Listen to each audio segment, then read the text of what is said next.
জটিল রোগ কর্কট অর্থাৎ ক্যান্সার বিশ্বজুড়ে স্বাস্থ্যকর্মীদের জন্য একটি বড় চ্যালেঞ্জ। নিয়ন্ত্রণহীনভাবে শরীরের কোনো অংশে কোষের অস্বাভাবিক বেড়ে যাওয়াকে ক্যান্সার বলা হয়।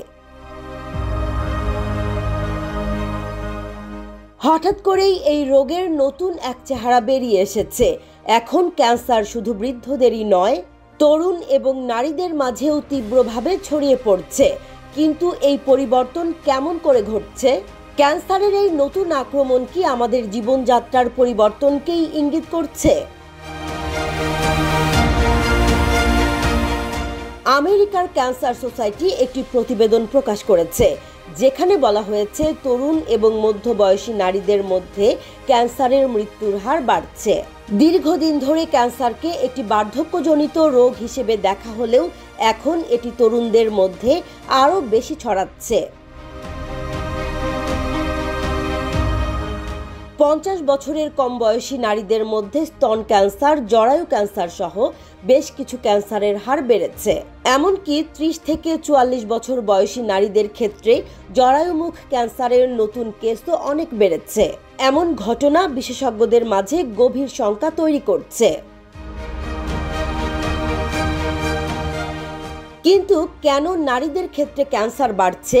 বিজ্ঞানের ভাষায় জীবনের অভ্যাস, জীবনধারা, পরিবেশগত পরিবর্তন এবং জেনেটিক্স এই সবই ক্যান্সারের বৃদ্ধির কারণ হতে পারে।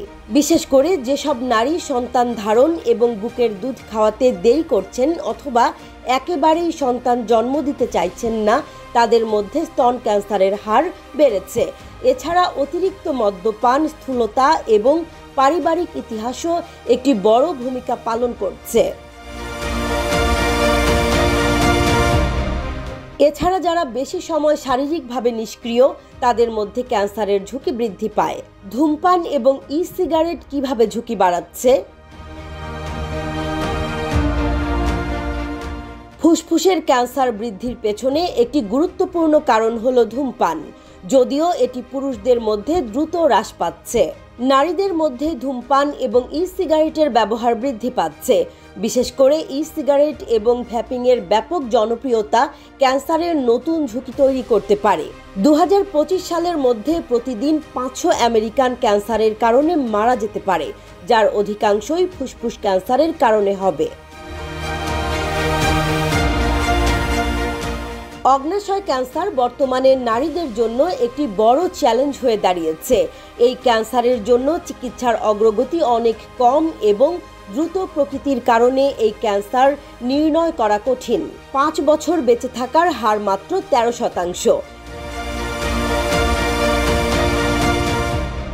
বিশেষজ্ঞরা বলছেন, আমাদের জীবনযাত্রা যদি পরিবর্তন হয় তাহলে ক্যান্সারের ঝুঁকি অনেকাংশে কমানো সম্ভব।